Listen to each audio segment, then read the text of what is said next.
नमस्कार दोस्तों, आज हम लेकर आए हैं इंडियन डिफेंस की 5 सबसे बड़ी और लेटेस्ट अपडेट। क्या आप जानते हैं इंडियन आर्मी ने K9 वज्रा हविजर का नया ऑर्डर दिया है और इंडियन आर्मी के नए लाइट टैंक भी आ रहे हैं जो चाइना के टैंक्स को टक्कर देगी। साहब के गिरिपन ही जेट को मिलने वाली डेडली मेट्योर मिसाइल से लेकर रसिया के 75 और इंडिया के AMCA फाइटर जेट की कंपटीशन तक सब कुछ कवर करेंगे। तो बिना टाइम वेस्ट किए चलिए शुरू करते हैं आज की पहली अपडेट्स के साथ। L&T को एक बहुत बड़ा रिपीट ऑर्डर मिलने वाला है जिसमें इंडियन आर्मी के लिए 100 और K9 Vajra self propelled howitzer guns बनानी है। इससे पहले L&T ने 100 K9 वज्रा गन का इनिशियल ऑर्डर सक्सेसफुली कंप्लीट कर लिया था, वो भी शेड्यूल से पहले। ये प्रोजेक्ट लगभग 4500 करोड़ का है और ये पूरा ऑर्डर 2021 में डिलीवर हो गया था। इस अचीवमेंट के साथ L&T ने इंडिया के डिफेंस सेक्टर में एक बड़ी कामयाबी हासिल की थी क्योंकि इससे इंडिया की स्वदेशी मैन्युफैक्चरिंग कैपेबिलिटी को बूस्ट मिला। मतलब अब हमें बार बार बाहर के सप्लायर पर डिपेंड नहीं रहना पड़ेगा। L&T के senior vice president Arun Ramchandani ने बताया कि रक्षा मंत्रालय के साथ ऑर्डर की फाइनल बातें चल रही है। हालांकि अभी तक फाइनल कॉन्ट्रैक्ट वैल्यू डिसाइड नहीं हुई है, पर इस बार का ऑर्डर पिछले ऑर्डर से महंगा हो सकती है। ये जो कॉस्ट का फर्क है इन्फ्लेशन और एक्सचेंज रेट के कारण हो सकती है। K9 वज्रा को सेल्फ प्रोपेल्ड हाविजर इसलिए कहते हैं क्योंकि ये खुद से चलने वाली तोप है जो बड़े पावरफुल फायर पावर के साथ अटैक करती है और ये एक तरह का मोबाइल आर्टिलरी है जो बहुत जल्दी से अपना फायर पोजीशन बदल सकती है। यानी ये चलती फिरती फायरिंग मशीन है जो अपने दुश्मन पर लॉन्ग रेंज तक मार सकती है। इसके एडवांस फीचर जैसे कि लॉन्ग रेंज और जबरदस्त मोबिलिटी इसे एक पावरफुल वेपन सिस्टम बनाती है। इस तरह की स्वदेशी प्रोडक्शन का फायदा यह है कि इंडियन आर्मी को हाई क्वालिटी आर्टिलरी सिस्टम मिलती है और हमारी इकोनॉमी को भी बूस्ट मिलती है क्योंकि ये इंडिया में ही बन रहा है। तो अगर सब कुछ सही रहा तो सेकेंड फेज का बड़ा ऑर्डर L&T को जल्दी ही मिल सकती है।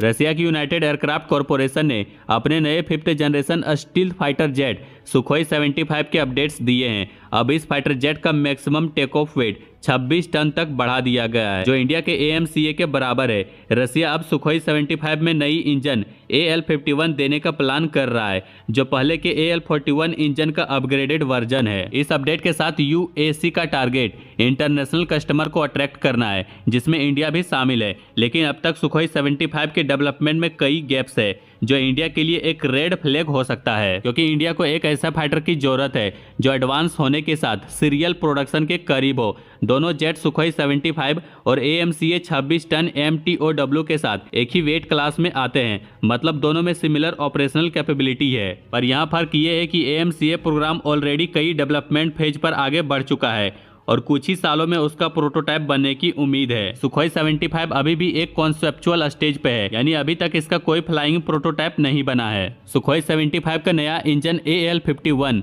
ज्यादा थ्रस्ट इफिशिएंसी और स्टील प्रोवाइड करेगा, लेकिन ये इंजन अभी तक सिर्फ डिजाइन फेज में ही है। उसकी टेस्टिंग या ऑपरेशनल रेडीनेस पर कोई क्लियर डिटेल्स अवेलेबल नहीं है। दूसरी तरफ AMCA प्रोजेक्ट के लिए कई प्रोपल्सन ऑप्शन एक्सप्लोर हो रहे हैं जिसमें से एक फॉरेन पार्टनर जनरल इलेक्ट्रिक्स है।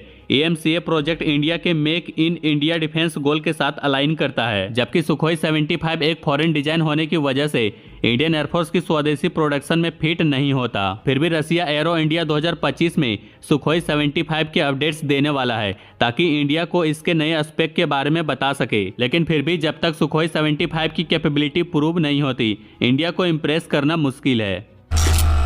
इंडियन आर्मी सिम्पोजियम में हाल ही में लेफ्टिनेंट जनरल विवेक कश्यप ने इंडियन आर्मी के फ्यूचर प्लान्स के बारे में बात की। उन्होंने कहा कि आर्मी अपने future light battle tank develop करने के लिए प्राइवेट इंडस्ट्री के पार्टनर के साथ काम करेगी। ये टैंक खास तौर पर आर्मी की नीड्स को ध्यान में रखते हुए बनाए जाएंगे जो हाई इंटेंसिव और वेरिड ऑपरेशनल एनवायरनमेंट में काम कर सके। लेफ्टिनेंट जनरल कश्यप ने यह भी बताया कि आर्मी 2 प्राइवेट कंपनी को सिलेक्ट करने वाली है जो अपने अपने light battle tank variant develop करेगी। इन टैंक्स का focus mobility, survivability, fire power और कॉस्ट इफिशिएंसी पर है। यह कोलैबोरेशन DRDO, L&T और प्राइवेट इंडस्ट्री के बीच होगा जिसमें इनोवेटिव और एडेप्टेबिलिटी टैंक बनाने पर ध्यान दिया जाएगा जो फ्यूचर बैटलफील्ड कंडीशन में काम करे। अभी के लिए आर्मी DRDO और L&T के साथ मिलकर जोरावर लाइट टैंक डेवलप कर रही है। मीडिया रिपोर्ट्स के हिसाब से इनिशियल फेज में जोरावर का ऑर्डर 59 यूनिट्स का होगा जिसे रियल वर्ल्ड कंडीशन में परफॉर्मेंस टेस्ट किया जाएगा। अगर टैंक्स का परफॉर्मेंस सही रहा तो फ्यूचर में और भी यूनिट्स प्रोक्योर किए जाएंगे। लॉन्ग टर्म में आर्मी जोरावर प्लेटफॉर्म को एक्सपेंड करने का सोच रही है और 2 प्राइवेट सेक्टर कंपनी को अलाउ किया जाएगा अपने वर्जन बनाने के लिए। इस न्यू वेरिएंट को ऑपरेशनल रिक्वायरमेंट के हिसाब से अपग्रेड किया जाएगा। आर्मी विनिंग डिजाइन को सिलेक्ट करके लार्ज स्केल प्रोडक्शन के लिए ऑर्डर देगी और पहले 300 यूनिट्स ऑर्डर किए जाएंगे और बाद में ये नंबर 700 तक भी जा सकता है। ये टैंक्स LAC और पाकिस्तान के वेस्टर्न बॉर्डर एरिया में डिप्लॉय किया जाएगा। इंडिया ने अपने गाइडेड पिनाका वेपन सिस्टम का फ्लाइट टेस्टिंग सक्सेसफुली कंप्लीट कर लिया है। ये टेस्ट सिस्टम की परफॉर्मेंस को चेक करने के लिए किए गए थे, जैसे कि रेंज, एक्यूरेसी, कंसिस्टेंसी और एक साथ मल्टीपल टारगेट को हिट करने की एबिलिटी। ये ट्रायल्स 3 अलग अलग फेज में और अलग अलग फायरिंग रेंज पर किए गए हैं ताकि सिस्टम को हर तरह के कंडीशन में टेस्ट किया जा सके, जिसमें 12 रॉकेट्स हर प्रोडक्शन एजेंसी से अपग्रेडेड पिनाका लॉन्चर से लॉन्च किया गया। इस अचीवमेंट पर रक्षा मंत्रालय ने कहा कि गाइडेड पिनाका वेपन सिस्टम के इंडक्शन से इंडियन आर्मी की आर्टिलरी फायर पावर को काफी ताकत मिलेगी। मतलब अब इंडियन आर्मी ज्यादा एक्यूरेट और पावरफुल रॉकेट सिस्टम स्ट्राइक कर सकेगी। Pinaka multiple launch rocket system का प्रिसीजन स्ट्राइक वेरिएंट एक पूरी तरह से स्वदेशी वेपन है जो DRDO के अलग अलग लैब्स और इंडस्ट्री के कोलैबोरेशन से तैयार किया गया है, जिसमें ARD ने इसे डिजाइन और डेवलप किया है और प्रोडक्शन में म्यूनिशन इंडिया लिमिटेड और इकोनॉमिक एक्सप्लोजिव लिमिटेड का रोल था। टाटा एडवांस सिस्टम और L&T ने लॉन्चर और कमांड पोस्ट का डेवलपमेंट किया जो इस सिस्टम को ऑपरेशनल बनाने में हेल्पफुल है। DRDO चेयरमैन समीर भी कामत ने भी ट्रायल्स को सक्सेसफुल होने पर टीम्स को बधाई दिया। उन्होंने बताया कि ये रॉकेट सिस्टम अपने सभी फ्लाइट ट्रायल्स कंप्लीट कर चुका है, जो इंडियन आर्मी में इंडक्शन से पहले जरूरी था। यह सिस्टम काफी क्रिटिकल है और इसका इंडक्शन इंडियन आर्मी को एक एडवांस आर्टिलरी कैपेबिलिटी देगा।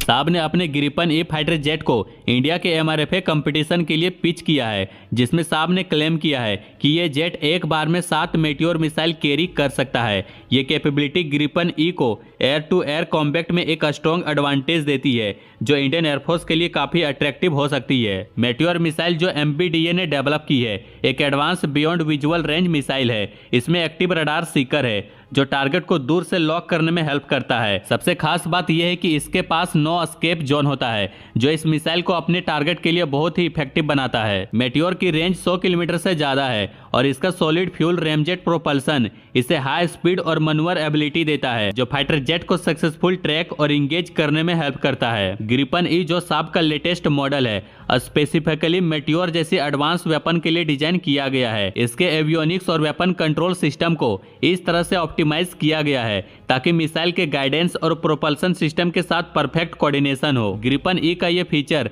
इंडियन एयरफोर्स के लिए काफी फायदेमंद हो सकता है। यह इंडियन एयरफोर्स को एक बार में कई टारगेट को इंगेज करने का मौका देगी, जिससे मिशन स्पीड और इफिशिएंसी बढ़ती है। अगर इंडियन एयरफोर्स को बड़े एयर स्पेस को सिक्योर करना हो या मल्टीपल एयरबोर्न थ्रेट्स को तुरंत न्यूट्रलाइज करना हो तो ये कैपेबिलिटी काफी हेल्पफुल साबित हो सकती है। कुल मिलाकर अगर ग्रिपन E को सिलेक्ट किया जाता है तो ये इंडियन एयरफोर्स के लिए एक स्ट्रेटेजिक एज ला सकता है जो उनकी एयर कॉम्बैट कैपेबिलिटी को नेक्स्ट लेवल तक ले जाएगा। इंडिया के मिलिट्री मॉडर्नाइजेशन पर अपडेट्स के लिए बने रहिए। बाकी लाइक एंड सब्सक्राइब जरूर करें।